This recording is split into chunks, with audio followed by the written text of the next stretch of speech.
तकलीफ हुई है, जिस तरह के रिमार्क्स रिपोर्ट हुए हैं मीडिया में, ये कहना कि जी ये मसला इस तरह से हल नहीं होगा, सेक्रेटरी सारे आ जाएं, वो नहीं सेटिस्फाई करेंगे तो फिर अफवाज पाकिस्तान के जो सीनियर अफसरान हैं वो आके खड़े हों, वो सेटिस्फाई नहीं करेंगे तो फिर हम वजीर आजम को यहाँ पे बिठाएंगे और फिर पूरी काबीना को यहाँ पे बिठाएंगे। ये अदालतों के मैंडेट नहीं है। मैं बड़े अदब से अर्ज करूंगा।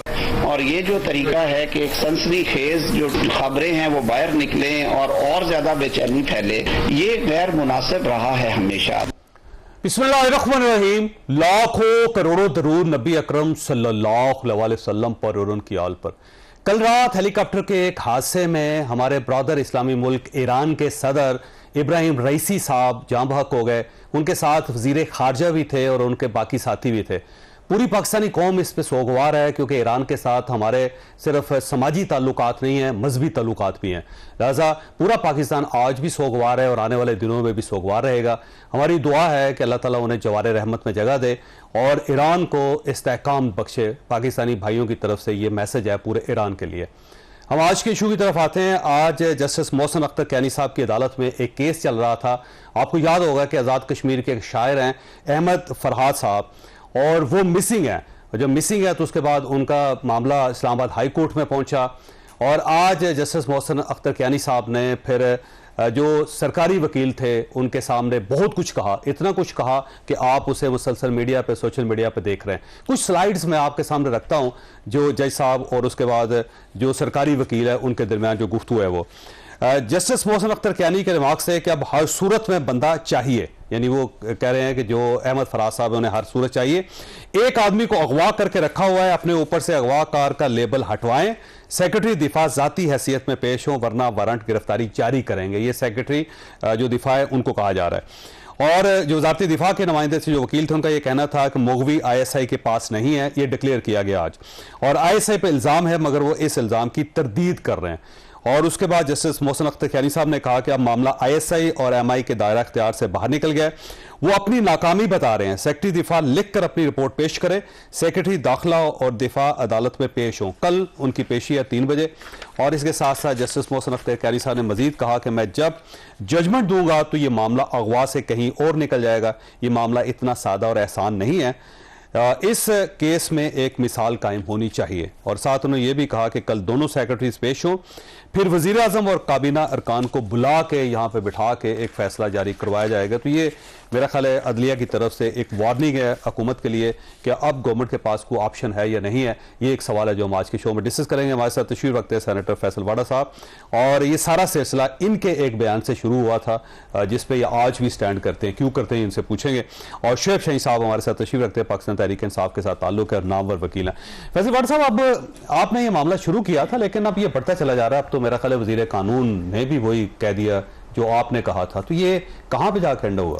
बहुत शुक्रिया चौधरी साहब। देखिए चौधरी साहब, अल्लाह की बड़ी मेहरबानी है कि जो लीडर्स नहीं कर सके वो अल्लाह ने मुझसे काम कराया कि पूरी मैंने एक बयानिया कौम को दिया, पूरी कौम उस पर खड़ी हो गई है और ना बोलते हुए भी मुर्दे भी बोलने लग गए, वो कहावत है। और ये पाकिस्तान की बेहतरी के लिए, पाकिस्तान के लोगों की बेहतरी के लिए, अदलिया के वकार के लिए, ये मेरे आपके लिए या कोई ईगो फाइट नहीं है।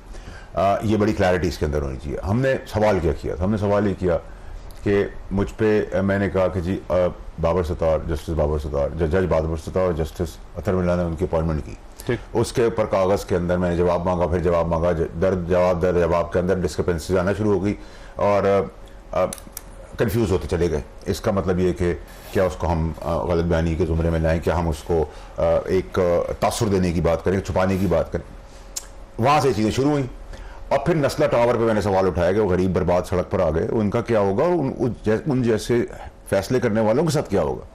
फिर मैंने कहा कि जी सस्ते आटे की जो रोटी है वो अगर सस्ती हो गई है, आपने स्टे ऑर्डर लगा दिया, तो गरीब को रोटी का मसला है, मुझे आपका तो मसला नहीं है। रेप केसेस हैं, उसमें गरीब के बच्चे मर रहे हैं, वडेरा जान से मारता है, रेप करता है, उसको जानवर की तरह उठा के नीचे फेंकता है, वीडियो है। आप क्या कर रहे हैं? ठीक है। उसके बाद आपने भुट्टो साहब की बात की, फांसी होगी, बहुत बहुत आपने ज़बरदस्त काम किया कि 40 साल बाद हमें बता दिया, बहुत अच्छा इकदाम था। हमें पैदाइश से पहले पता था, लेकिन आपने किया, आप अलामती सजा उस जज को देते फांसी की, अलामती सजा उस डिक्टेटर को देते फांसी, ठीक है, ताकि डर बैठता।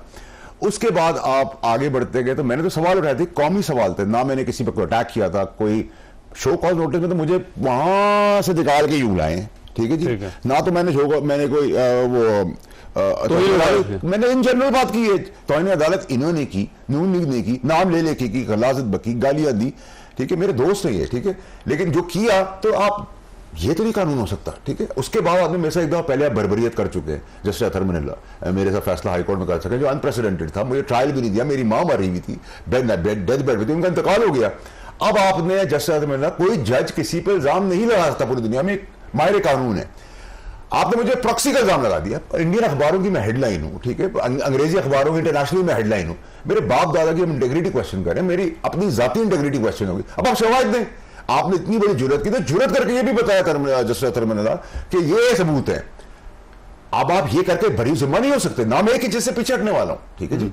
मुझे आपने एक जनरलाइज बात करने के ऊपर आपने मुझे, मैं जर्मनी में बैठा हुआ था, इस्लामाबाद में कुछ हुआ, मुझे इस्लामाबाद से बुला के लाए, तुम यहां थे, यहां से यहां लाके यहां, मेरे से पहले भी आप जुल्म कर चुके हैं। जिन्होंने किया है, मौलाना साहब ने अदालती सुप्रीम कोर्ट को घेरे में लिया, डंडा बरदार, पत्थर बरदार लोग आ गए, आपको हम घसीट के निकालेंगे, वहां कंटेम्प्ट करें, वहां जेल करें लोगों को, ठीक है। इन्होंने जो बात की किसी और ने ही बात की है, आप उनका करें जिसने कोई बात ही नहीं की है। यानी कि चौधरी साहब, मैं आपसे मुखातिब हूं, अभी आपसे जनरल बात कर रहा हूं, आप कल चले जाए और कोर्ट में खड़े हो जाएंगे, मुझे इसने बुरा भला कहा है, तो मैं कहूंगा भैया आपके दिमाग की मर्जी है कि आप कुछ भी सोच लें, मैंने तो आपसे बात ही नहीं की, इनको मैं सलाम करूं या कल जाके तो आपने जस्टिस बाबस्ता को नहीं कहा था जो कुछ कहा था? देखिए, मेरा गुनाह यह है कि मैंने अदालती जज हजरात की डूइंग्स के ऊपर सवाल उठा लिया, और सवाल जो मैंने उठाया वो मैं ठीक निकल रहा हूं अभी तक, तो ठीक है। एक दूसरा, नशा टावर के रिकॉर्ड अरबों डॉलर का नुकसान हो गया, जज की गलती थी ना, उसका क्या अजाला पे करें। चौधरी साहब,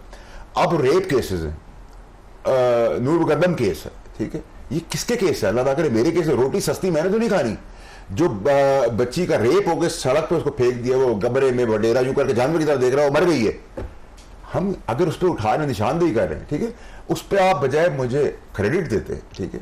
और मैंने कहा अगर कोई भी इल्जाम लगाता है, मैं लगाता हूं, आप लगाते हैं, शवाहिद है ना, आप मुझे प्रॉक्सी बना दिया आपने, मुझे इंडिया क्या सोच रहा होगा, डिफेम किया आपने पाकिस्तान को, जज अतहर मनिल्ला ने, इंडिया सोच रहा होगा एक पाकिस्तानी की तो कोई औकात ही नहीं है, एक सेनेटर की भी औकात नहीं, मुझे कोई कॉम्प्लेक्स नहीं, अल्हम्दुलिल्लाह, I don't have any complexes at all, कि मेरे 8 टांगे और मेरे 10 हाथ है, लेकिन अगर मैं सेनेटर भी हूं, आपने मेरा पार्लियामेंट का भी मजबूर किया है, मेरी इज्जत को, इंटेग्रिटी को। इंडिया सोच रहा होगा कि सेनेटर की भी कोई औकात नहीं है, जो वहां कोर्ट्स चल रही हैं और उधर जजेस अपनी मर्जी से चल रहे हैं, वहां कोई कानून आइन के ताबा कोई नहीं है। फिर मैंने ये कहा कि आपने मुझे अगर कहा कि आप प्रेस कॉन्फ्रेंस ना दिखाए, मैंने कोई दहशतगर्दी की है, एंटी पाकिस्तान बात की, फिर आप एक और लेटर भी निकाल देते कि प्रॉक्सी का लफ्ज भी नहीं होगा। प्रॉक्सी चल सकता है क्योंकि जज ने कह दिया, ये नहीं चलेगा, ये दोहरा म्यार नहीं चलने। मैं तो देखिए अपनी प्रेस कॉन्फ्रेंस एक वर्ड पे खड़ा हूं चौधरी साहब, ठीक है, आप खड़े हैं, मैं 100% खड़ा हूं, मैंने कोई गलत बात की नहीं है, गलत बता रही, आप जाएंगे, आप अपना केस लड़ेंगे। देखिए, मेरा सिर्फ तकिया, मेरा ईमान, मेरा यकीन से भी है कि मैं सुप्रीम कोर्ट में जहां बुलाया मैं जाऊंगा, और मुझे यकीन इसलिए है कि तीनों जज हजरात ऑनरेबल, मैं ऑनरेबल उसको कहता हूं जिसको मैं समझता हूं ऑनरेबल है, वो ईमानदार लोग हैं, नंबर एक, और उनको वो मुझे बताया गया कि तुमने ये जुमरा कर, मैं तो मेरे जुमरे के अंदर कुछ नहीं। एक और आखिरी चीज मैं खत्म करूं ताकि देखिए, मैं अपेयर हुआ justice Ata Bandial, honourable justice Mansoor Ali Shah साहब और justice honourable justice Ayesha Malik साहिबा के सुप्रीम कोर्ट में। उनके पास पावर थी, जो भी पावर, अनलिमिटेड पावर्स थी, बट उनका कॉन्डक्ट ऐसा था, वो कहते हैं ना कि फलता हुआ दरख्त झुका हुआ था, उनकी कलम में ताकत थी, जिस तरीके वो मुखातिब, वो जिस तरीके से उन्होंने बात की, जिस तरीके से उन्होंने पूरे केस को सम अप किया, तो मुझसे कहा गया कि आप क्या रिग्रेट करते हैं, क्योंकि उनकी कॉन्डक्ट इतनी जबरदस्त थी कि उसने मुझे मॉरली इमोशनली चार्ज कर दिया, ठीक है, कि मैं एक कदम नहीं 20 कदम आ गया। मैंने कहा जी मैं रिग्रेट भी करता हूँ, माफी भी चाहता हूँ, और जो प्लान करके ये सीट भी आप ले लें। उन्होंने कहा हम ऑर्डर कैसे बनाएंगे, मैंने कहा जी बिल्कुल। उसका मैंने मुड़ के वो अतहर मनिल्ला, जज अतहर मनिल्ला साहब वहां मौजूद थे सुप्रीम कोर्ट के, मैंने मुड़ के देखना ही मुनासिब नहीं समझा और मैं आगे बढ़ गया अपनी जिंदगी में। आपने मेरे साथ वहां जुल्म बर्बरियत की, उसके बाद आपने मुझ पर प्रॉक्सी, कोई जज, मैं और आप एक दूसरे पर इल्जाम लगा सकते हैं, ठीक है, आप और मैं इल्जाम लगा सकते, जज नहीं लगा सकता, तो फिर जज प्रॉक्सी का इल्जाम लगा देगा, ठीक है, और उसके बैन अक़वामी उसकी हेडलाइंस होगी, कॉन्वोकेशन होगी, रेपरकशन मेरी जिंदगी में आ जाएंगे, मेरे बाप दादा की इज्जत को उछाल देंगे। Who has given this right? And now she has to prove and provide with the evidence, because मैं सिसेलियन माफिया वाला आदमी नहीं हूं, मैं तो अपनी गर्दन कटा दूंगा, एक इंच पीछे नहीं हटूंगा, whatever it takes। अच्छा शेख साहब देखें, ये बाकायदा ना अदलिया और गवर्नमेंट और जो पार्लियामेंट है, मेरा ख्याल उनके दरमियान लड़ाई चल रही है इस वक्त। आज आजम रजीक तारड़ साहब के ख्यालात भी सुने तो वो बाकायदा जज साहब को उसके ऊपर इल्ज़ाम लगा रहे हैं। फिर उसके बाद आप देख लें मुस्तफ़ा कमाल साहब हैं, तलाल चौधरी साहब हैं, फैसल वाडा साहब हैं, ओन चौधरी साहब हैं, और फिर कामरान टसूरी साहब हैं, बहुत ज़्यादा लोग हैं। शर्जील भी है, शर्जील में मैंने ये तारड़ भी है, तारड़ साहब भी, ये क्या सब लड़ना चाह रहे हैं अदलिया के साथ और अदलिया को के साथ लड़ के पाकिस्तान को चलाया जा सके? देखें, पहली बात तो यह है कि जो उस दिन अतर मिनल्ला साहब ने कोई बात की, उन्होंने किसी का नाम नहीं लिया। जो प्रेस कॉन्फ्रेंसेस हुई हैं सिर्फ वाडा साहब की नहीं थी, कम से कम वो कुछ 7 से 8 अफराद थे मुख्तलिफ, और तकरीबन सभी ने आकर के मिलते जुलते उन्हीं अंदाज में गुफ्तगू की, और सभी का मतमा नज़र और जो क्रक्स ऑफ द इशू था वो ये था कि जनाब फ़ौज की तरफ या एक इदारे को मलाइन किया जा रहा है और अदलिया इसमें ज्यादती कर रही है, जो क्रक्स ऑफ द मैटर था। सब ना अताउल्लाह तारड़ से लेकर आज़म रज़ीक तारड़ से लेकर वाडा साहब तक, देखें जजेस ने एक प्रिज्यूम किया और वो परसेप्शन ये थी कि जो 6 मोअज़्ज़ज़ जज साहबान ने ख़त लिखा और उसके ऊपर सुप्रीम कोर्ट एक एक्शन ले रही है, और जस्टिस बाबर सत्तार साहब ने दूसरा ख़त लिखा जिस तरह उनको कहा गया कि बैक ऑफ, ठीक, कि पीछे हट जाएं आप इसके हवाले से, जिसमें ऑडियो और वीडियो लीक्स का मामला था और उसमें इंटेलिजेंस एजेंसीज का रोल था, और इंटेलिजेंस एजेंसी सारी आपके सामने ही है, ISI है, MI है, IB है। उन्होंने जो एप्लीकेशन दी और उसके ऊपर फिर उन्होंने उनको खारिज भी किया, उस पर कंटेम्प्ट नोटिस भी किया, तो बज़ाहिर ये लगता है कि वो उनके ऊपर असरअंदाज होने की कोशिश थी, उनको डराना धमकाना मकसद था और उनको पीछे हटाना मकसद था। दैट वाज दी जो एक प्रिजम्पशन है, क्योंकि अभी तो प्रेमा फशाई एक मैटर है ना, प्रूव तो होगा तब सजा होगी। उन्होंने बहरहाल नोटिस कर दिए है और 2 बंदों को नोटिस कर दिए हैं उन्होंने, ये जाएंगे। तो ये शो का नोटिस अतर मिनल्ला साहब ने तो नहीं दिया, ये तो दिया है chief justice of Pakistan, supreme court of Pakistan ने, आप ये समझ, सुप्रीम कोर्ट ने और चीफ जस्टिस साहब ने, चीफ जस्टिस साहब headed by the chief justice of Pakistan. लेकिन वैसे लिहाजा अगर नुक्ता उठाया था तो उसके बाद ये हुआ। देखें, और उसमें अगर आप ये कह रहे हैं ना कि इनका हवाला नहीं था, तो वो इनका जो लफ्ज थे ना कि पगड़ियों को फुटबॉल बनाएंगे, वो उन्होंने पहले बोला, बोलने के बाद उन्होंने कहा ये देखें, अगर कोई भी शख्स अगर इस अंदाज गुफ्तगू से कोई भी बात करेगा और कोर्ट ये समझेगी कि ये अदलिया के वक़ार को ख़राब करने या उस मकसद के लिए ये बात की जा रही है, तो उन्होंने एक लफ्ज़ लिया, लेकिन चूंकि नाम नहीं लिया तो वो कोई एक शख्स की तो प्रेस कॉन्फ्रेंस थी नहीं, प्रेस कॉन्फ्रेंस थी 7-8 बंदों की, ऊपर नीचे 24 घंटे के अंदर अंदर, तो उसका प्रिजम्पशन ये थी और हर बंदा ये सोच रहा था। और फिर जिन लोगों ने प्रेस कॉन्फ्रेंसेस की है जनरली उनको एस्टैब्लिशमेंट के करीबी साथियों में से तस्वुर किया जाता है। लेकिन नोटिस सिर्फ इनको है नहीं, पहला लेकिन अगले दिन फिर 2 बंदों को नोटिस आया, मतलब अगले दिन 2 बंदों को, एक पहला नोटिस 2 को कमाल साहब की बात ठीक है, दोस्त है, 2 बंदे कराची के दोनों, वो कहता है डोमिसाइल हमारा वो नहीं है इसलिए बुलाया पे नहीं जा रहा, लेकिन बात तो उसकी वहां भी वैलिडिटी उसके अंदर है। देखें, जब उनके नोटिस में लाया जाता है थ्रू रजिस्ट्रार अदालत के, तो जो एविडेंस, या देखें ना, 2 बंदों के बात करने का तरीका कार मुख्तलिफ है। एक with in the framework of constitution and law बात करता है, एक उनकी नज़र में, जजेस की नज़र में ये है कि इसने एक्सेस किया है, तो जिसको वो एक्सेस समझते हैं उस पर नोटिस देते हैं। एक बात। दूसरी बात ये होती है कि कुछ लोगों की उनके पास वो एविडेंस या उसको उन्हें पहुंची नहीं है, तो इस वजह से उनको नोटिस नहीं दिया, सब्सिक्वेंट भी नोटिस हो सकता है।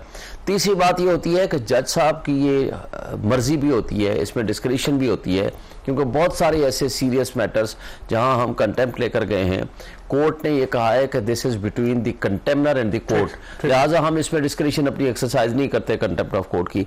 आपको याद होगा कि 2 किस्म के केस बने थे निहाल हाशमी के खिलाफ, एक में उनको सजा दी थी जिसमें उसने धमकी दी थी, दूसरा केस वो था जिसमें उसने गालियां दी थी बाहर निकल के। उसमें जो गालियों वाला केस था, मैं भी उस वक्त पाकिस्तान बार काउंसिल का मेंबर था, हम लोग गए थे, साकिब निसार साहब ने नोटिस किया था, हमने कहा जी बस गलती इससे हो गई है, माफी मांगता है, अब आप इसको माफ कर दें, तो जज ने उस गाली में माफ कर दिया, पहले वाले केस में माफ नहीं किया था। मैंने ब्रेक लेनी शुरू की, आपके पास सवाल छोड़ के जा रहा हूं, मैं आप ही की तरफ आऊंगा। अब इशू ये है कि जैसे अहमद फराद जाहिर है वो गायब है और नहीं होना चाहिए, मिसिंग पर्सन तो पाकिस्तान में किसी शख्स को होना ही नहीं चाहिए, पाकिस्तान जैसे मुल्क में। लेकिन अब उस पर जो मोहसिन अख्तर कियानी साहब हैं वो ये कह रहे हैं कि DGI को बुलाएंगे, DGMI को बुलाएंगे, फिर पूरी पूरी कैबिनेट को बुलाएंगे, प्राइम मिनिस्टर समेत, यहाँ अदालत में बिठा के फैसला करेंगे। तो आप ये समझ रहे हैं कि दूसरी तरफ से भी कुछ लाइंस क्रॉस हो रही हैं जिसकी वजह से ज्यादा बहरान बड़ा हो सकता है, और अगर बड़ा हो गया तो कहाँ पाकिस्तान स्टैंड करेगा। छोटी सी ब्रेक के बाद दोबारा जरूरत है।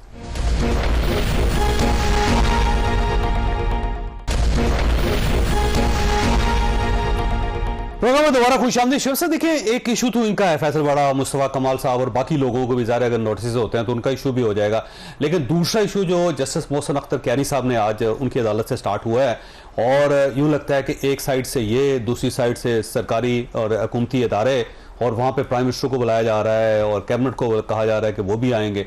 तो अब ये बताइएगा कि ये जो लाइनें दोनों साइडों से क्रॉस हो रही हैं, मुल्क कहाँ स्टैंड करेगा? देखिए, ये लाइनें क्रॉस नहीं हो रही। एक बात बताऊं कि जो लास्ट वर्किंग डेज थे उसके, अनवार काकड़ के, वो इसी जज साहब के पास पेश हुआ था, वो भी मिसिंग पर्सन वाले केस में पेश हुआ था। जिस दिन वो पेश हुआ अगले दिन फिर बंदे और उठाए गए।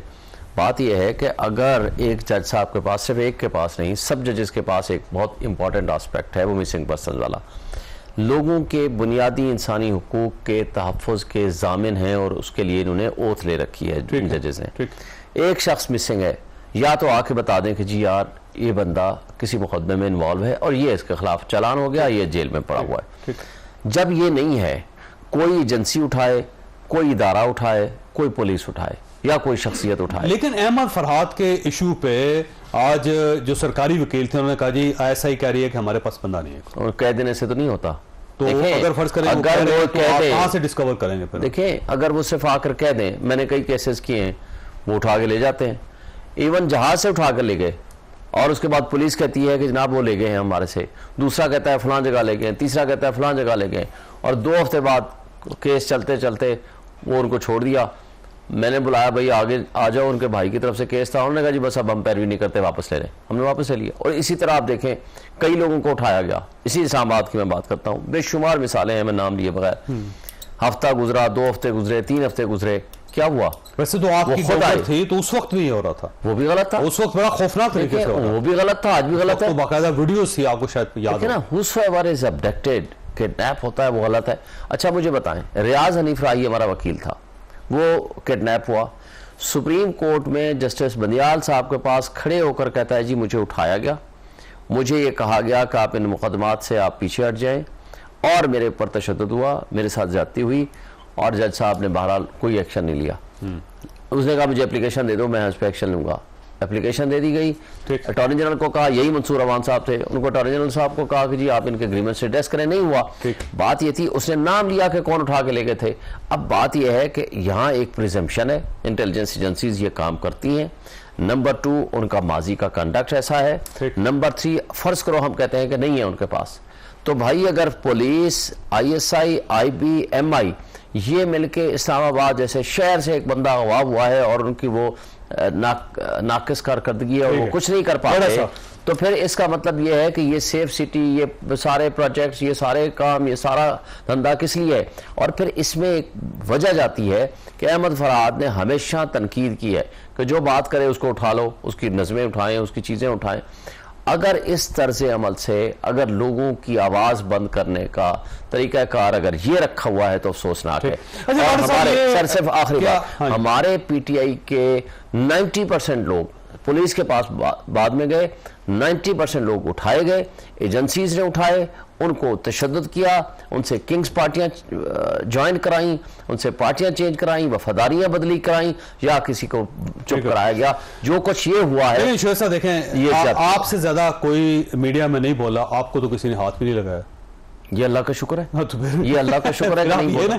लेकिन बात यह है कि हक सच की बात करना, इनके पास रीजन है, इनके पीछे ट्रोल्स हैं, वो बता देते हैं। लेकिन नहीं, हाँ हक सच की बात की। सर ये फरमाइए, गवर्नमेंट और अदलिया के दरमियान कोई लड़ाई चल रही है इस वक्त? देखिए, तो ऐसा कोई लड़ाई नहीं है। देखिए, प्रॉब्लम हमारा ये है कि 24 करोड़ आदमियों को, 24 करोड़ पाकिस्तानी कंटेम्प्ट में। आप बाहर निकले, आप लोगों से पूछे वो किस जबान में बात करते हैं, क्यों? 140वें नंबर पे आपका जो 139 पे, ठीक है, तो किसी वजह से, ठीक है, ये अच्छी बात तो नहीं है।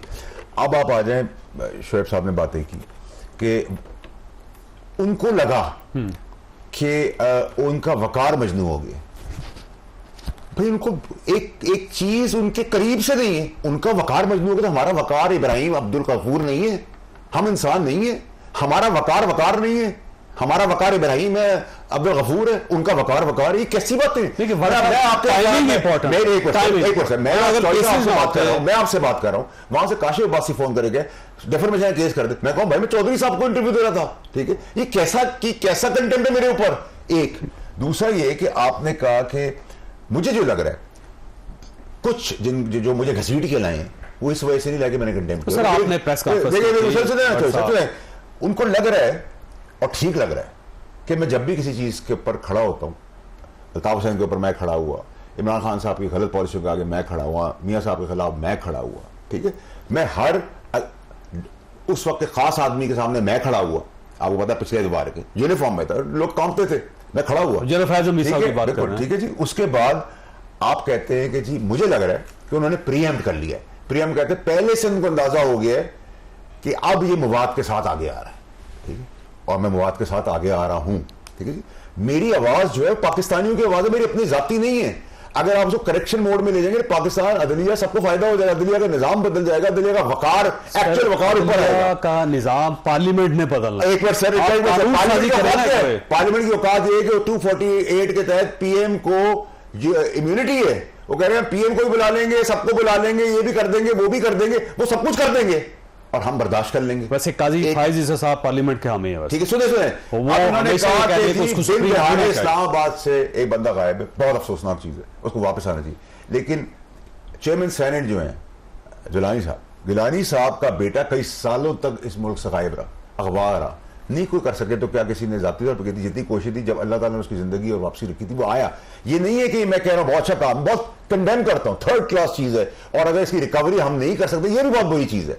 लेकिन हमारे पास चेयरमैन सेनेट का एग्जाम्पल, उसका बेटा कई सालों तक लापता था, ठीक है। तो ऐसा नहीं है, अगर आपका ख्वाब नहीं आया, आपका शवाहिद कि ये इनको मैं ले गया हूं, आपके पास शवाहिद है, आप मुझे बोला, मुझे उल्टा डाल दे। उसकी वकील जो है ना अहमद फरहाद की, वो ये क्लेम करती है कि रात के वक्त हुआ था, एजेंसियों के लोग थे, आज भी उन्होंने कहा कि कबूल किया गया तो उसका प्रेसिडेंट नहीं सेट होना चाहिए कि जी आप अजम्पशन बेस्ड, कई दफा आपकी अजम्पशंस भी रॉन्ग होती है। देखिए मेरा सवाल जो है ना वो अभी भी वही है कि देखिए आपने अटॉर्नी जनरल साहब है, अटॉर्नी जनरल ने कोर्ट में कहा है कि जी मेरा दोस्त फलाने जज मैं कोई डिफेंड करे, अब अटॉर्नी जनरल मेरे बिहाफ पे बात करें, मैंने उनको अलाउ नहीं किया, ना मैं उन पर ट्रस्ट करता हूँ, क्योंकि तो गवर्नमेंट के साथ मिलकर मेरा काम उतारे, मुझे क्या पता। अब इन्होंने कहा कि प्रमा फेशाई, मुझे लगता है कि शायद हो गया, उन्होंने इस अजम्पशन पे आपको नोटिस दे दिया। तो भाई जो एग्जैक्ट मेन केसेस हैं जिसमें सुप्रीम कोर्ट को घेर लिया गया है, ठीक है, गलाजत बकी जा रही है और घेर के निकालेंगे और बाकी पोलिटिकल पार्टियां नाम लेके बात कर रही हैं, उस वक्त तो आप कंटेम्प्ट के साथ जेल कर सकते थे। तो मैंने तो किया ही नहीं है सर। अच्छा मुझे करने की सजा किस चीज की मिल रही है, ये तो चौधरी साहब आप बात करें ना। अच्छा मुझे कहा जी मैं इन्होंने कहा ब्रेक में कोई ऐसी बात नहीं, हम जो करते थे हम करते थे, इनका फैसला शायद वो पगड़ी वाली बात हो। तो मैं तो आज भी कह रहा हूं अगर आप पूरे पाकिस्तान पूरी दुनिया का कोई आदमी मेरी पगड़ी उठाएगा मैं तो फुटबॉल बनाऊंगा, मैं अपनी नेचर तो नहीं बदल सकता ना। आप मुझे गाली देंगे तो आपने जज साहब को सर मैंने इन जनरल का है, इन जनरल का आपने किसी जज को नहीं कहा, किसी को नहीं कहा। किसी अदालत को अगर कोई जनरल, अगर कोई एंकर, अगर कोई जज भी मेरी पगड़ी उछालेगा तो मैं उसको फुटबॉल बनाऊंगा। इसमें अगर आप मुझे गाली देंगे तो मैं गाली दूंगा ना, दो। अगर आप मुझे देंगे नहीं तो मैं क्यों करूंगा? मैंने किसी की पगड़ी उछाली है, किसी ने मेरी पगड़ी उछाली है, जो परेशानी है। मैं जनरली बात करूं, आप भी ये बात जनरली नहीं करेंगे। अगर मेरी इज्जत पे कोई बात आई तो मैं कोई अगर मेरी इज्जत हाथ डालेगा तो मैं उसको ही छोड़ूंगा। This is genuine, this is natural. Okay, किसी के खिलाफ नहीं था, ऑफ कोर्स नॉट। ओके, मुझे ब्रेक लेने, छोटी ब्रेक को, ब्रेक के बाद दोबारा जरूरत।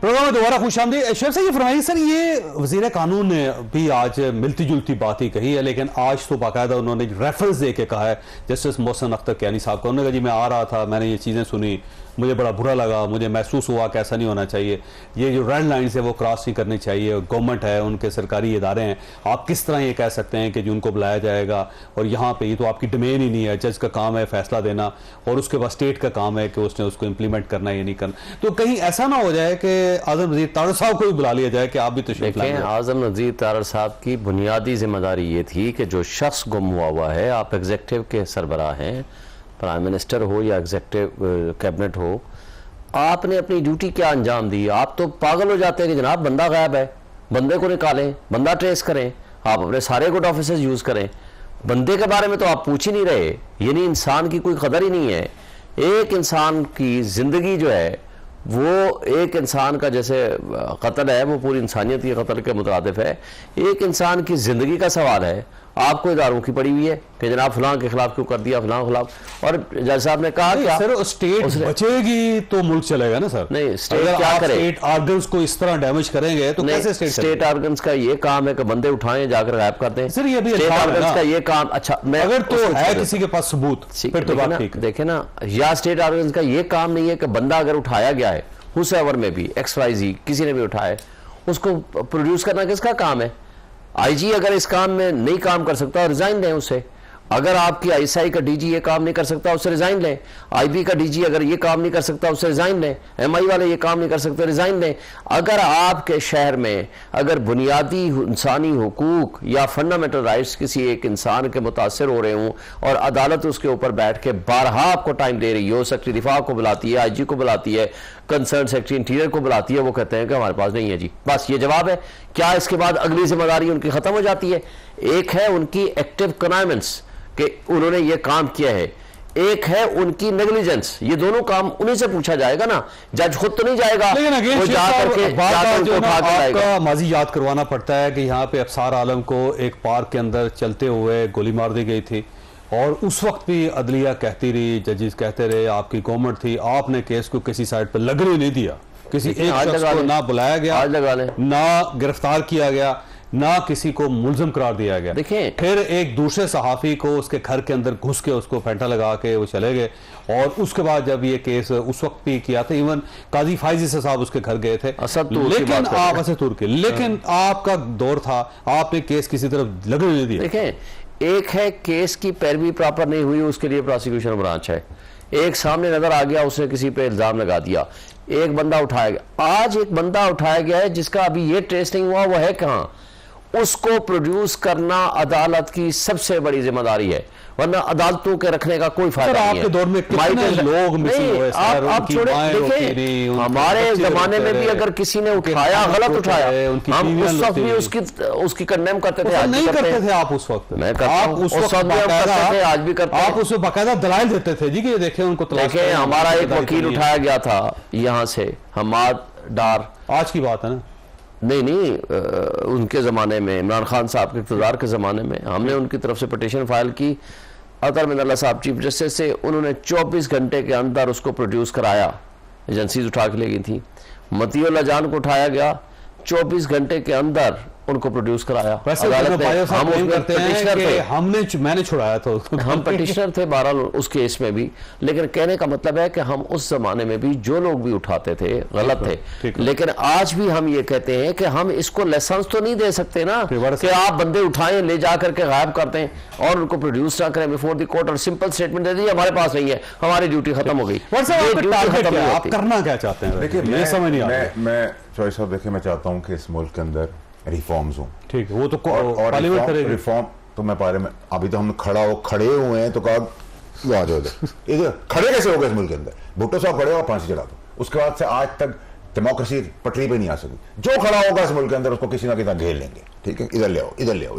आप अब्दुल गफूर से बात करें तो अब्दुल रऊफ खड़ा हो जाएगा, अब्दुल रऊफ से बात करेंगे तो कद्दूस खड़ा हो जाएगा, मुझे कहा है, मुझे कहा है, मुझे कहा है, मुझे कहा है, मुझे कहा। अब ये आज जो प्रोसीडिंग हुई है कोर्ट के अंदर, अगर मैं ये कहूँ मुझे कहा है सब कुछ, मैं खड़ा हो जाऊँ, टीवी पे शुरू हो जाऊँ, पार्लियामेंट असेंबली में शुरू हो जाऊँ, आप कहेंगे फैसल तुम्हारा कोई ताल्लुक नहीं है। तो मेरा इसी तरह जब ताल्लुक ही नहीं है तो मुझे कंटेंट में क्यों बुला लिया है? ठीक है, इसका मतलब है कि कोई प्रीएम्प्ट कर गया है पीछे, जिनके अंदर मैंने बाबर सत्तार और जज बाबर सत्तार और जज अतर मिनाना की बात की। आप ऐसे पॉइंट आउट कर रहे हैं दोनों जजेस को बार-बार। चीफ जस्टिस ने कहा है, अब पाकिस्तान ने कि आप इदारे को नहीं कर सकते अगर आपको किसी से ग्रीवेंस है। बाबर साहब मुझे ग्रीवेंस नहीं की, वो उस वक्त जज नहीं थे, अतर मिनाना जज थे, हाई कोर्ट के चीफ जस्टिस थे। तो उन्होंने क्योंकि सख्ती मेरे सामने दिखाई थी, तो यहाँ वो कह रहे हैं मैं बस शबायद नहीं, पहले खत्म है, तासुर दिया है, आप कह रहे नहीं है, अब आगे ले गए, अब मुझे वो ग्रीन कार्ड की तरफ घुमा रहे हैं। भाई मेरा तो ग्रीन ब्लू कार्ड से कोई फर्क ही नहीं पड़ता। और दूसरा आप तो मुझे प्रॉक्सी कह दिए जस्टिस अतर मिनाना ने, तो वो सबूत देना है उनको। और जो मेरी पकड़ी और मेरी इज्जत और मेरे बाप दादा को हिलाया है उन्होंने, तो ऐसा तो नहीं कि आप चले जाएंगे। अब मसला क्या है साहब, देखिए मेरा इशू ये है कि पाकिस्तान में रिफॉर्म्स हो जाए। जो बच्ची गरीब बिलबिला रही है, नस्ला टावर जैसा काम, भुट्टो साहब जैसा काम, जरदारी साहब जैसा काम, मियाँ नवाज शरीफ साहब के साथ जो बरबरीत हुई, इमरान खान की चलती हुकूमत रात के अंधेरों में दरवाजे खोल के गिराई गई, वो काम ना हो। ठीक है जी, रिकॉर्ड के अरबों डॉलर का नुकसान हो, अकले कुल होकर हर चीज आपको नहीं पता। और आज जो बात हुई है, देखिए रिमार्क्स, आपके रिमार्क्स टीवी पे नहीं चलने चाहिए, ना आपको रिमार्क्स देने चाहिए। आपका मनसब ये कहता है गवर्नमेंट बना लेना। सुने, आपको जो आप ऑर्डर कर रहे हैं, क्योंकि आपके रिमार्क्स कुछ और है, ऑर्डर कुछ और है। अगर ऑर्डर में भी वही चीजें लिखी हैं तो फिर तो आप चला लें, लेकिन अगर रिमार्क्स मैंने ब्रेक और आपकी ऑर्डर वो नहीं है, ब्रेक लेनी है। आपके पास सवाल छोड़ के जा रहा हूँ, आप ही की तरफ आऊंगा। बड़ा सिंपल सवाल है कि जिस तरफ आप जा रहे हैं, हो सकता है आपकी रुकनीयत मनसूख हो जाए, आप दोबारा सेनेटर ना रहें, आपके ऊपर पाबंदी लग जाए, तो क्या आप उसके लिए तैयार है? छोटी सी ब्रेक और ब्रेक के बाद दोबारा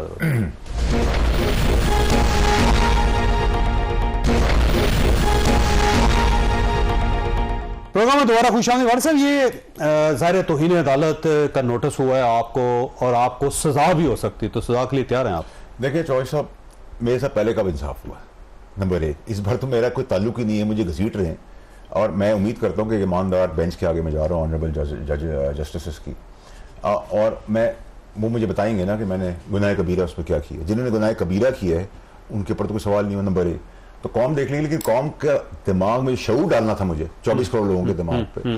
वो पीटीआई भी अब वही बात कर रही है, रूल ऑफ लॉ नहीं है, वही बात शुक्र है कि गवर्नमेंट कर रही है, बाकी पार्लियामेंटेरियंस कर रहे हैं, और पार्लियामेंट का अपना जो इक़्तिदार है, जो इंटेग्रिटी उसकी अपनी है, और उस पर जो शब खून मारने की कोशिश की जा रही है, तो वो सबके सामने है। और अगर आप ठीक काम करने में गरीब नस्ला टावर वालों की दुआएं मेरे साथ है, आहें लोगों के साथ है, उन लोगों के साथ है जिन्होंने ये किया, तो दुआएं इंसान को, मुझे तो, मैं गुनाहगार आदमी हूँ, मैं कोई नमाजी परहेजगार आदमी नहीं हूँ, लेकिन मेरा जो ईमान है वो इतना मजबूत है कि मैं तो पहाड़ के आगे जाता हूँ, सोचता हूँ हाथ मारूंगा तोड़ दूंगा। ठीक है। और ये आपको आज से नहीं पता, और मैं बहुत ब्लंट हूँ, मैंने हमेशा अगेंस्ट द विंड बात की, मेरी पार्टी में लीड किया आपने, मेरी पार्टी ने किया, तो अल्लाह का एहसान है। अगर उसके बाद भी नाकसूर होते हुए बेकसूर होकर जहाँ इतना जुल्म बर्बरियत हो रही है, अब मुझे फांसी की सजा भी दे देते हैं, पूरा पाकिस्तान उसके लिए खड़ा हो जाता है, और वकार अदलिया का, और पाकिस्तान एक सीधे रास्ते पे चला जाता है। तो अगर मेरे पास अभी स्टूडियो के अंदर 100 आदमी आके मेरी गन पॉइंट करके हम गोली मारे, तो मैं क्या कहूँगा कि मुझे मार दो, यही कह सकता हूँ ना। तो यही मेरा अभी भी है कि मुझे जिस कानून के तहत मंगाया, मुझे तो नहीं पता, मैं तो ये पूछ रहा हूँ कि इन्होंने कत्ल किया है, इनसे कोई सवाल नहीं हो रहा, मैं तो इस मुल्क में ही नहीं हूँ, इस टॉपिक के अंदर मुझे बुला लिया है, इधर आ जाओ। तो मैं ये कहूंगा नहीं, कैसी बेइंसाफी है, इसके करें, इनको भी बुला दें। इनको बुलाएं, मेरा तो है ही नहीं ना सर। ठीक है, मेरे साथ अगर कोई करेगा तो मैं डायरेक्ट जवाब दूंगा। ठीक है। अच्छा, ये फरमाइए शोएब साहब के, बार बार ये कहा जा रहा है कि ये लोग भी हैं, यानी आपकी तरफ इशारा किया जाता है कि आपकी पार्टी है वो बार बार गुस्ताखी करती है, लेकिन उसको ना नोटिस दिया जाता है, ना उसको सजा दी जाती। रऊफ हसन साहब ने ये 6 जजेस का जब इशू था, वो प्रेस कॉन्फ्रेंस करते हुए यहाँ पे इस्लामाबाद हाई कोर्ट के जो चीफ जस्टिस साहब थे, जो उनको कहा था वो बड़ा खौफनाक था, मैं उसे दोहरा नहीं सकता, लेकिन उनको नोटिस नहीं हुआ। देखिए, पहली बात तो यह है कि किसी जज के बायस होने के बारे में आपके पास अगर कोई एविडेंस है और आपके पास कोई सबूत है तो आप उसके बारे में बात कर सकते हैं। हाँ, आपकी बात दुरुस्त है कि अल्फाज का चुनाव दुरुस्त होना चाहिए, तनकीद मैं भी करता हूँ। आप भी साथ बैठे हुए थे उसमें? जी जी, मैं हम डाउट कहा गया था, मैं माफी चाहता हूँ, मेरा ख्याल है यही कहा गया था जी जी, और बार बार कहा गया जी, लेकिन सब लोग वकला वहां पे मौजूद थे। मगर मैं ये समझता हूँ कि अल्फाज का चुनाव बेहतर होना चाहिए। अल्फाज जजेस के वैसे ऑब्जेक्शनेबल है या नहीं है?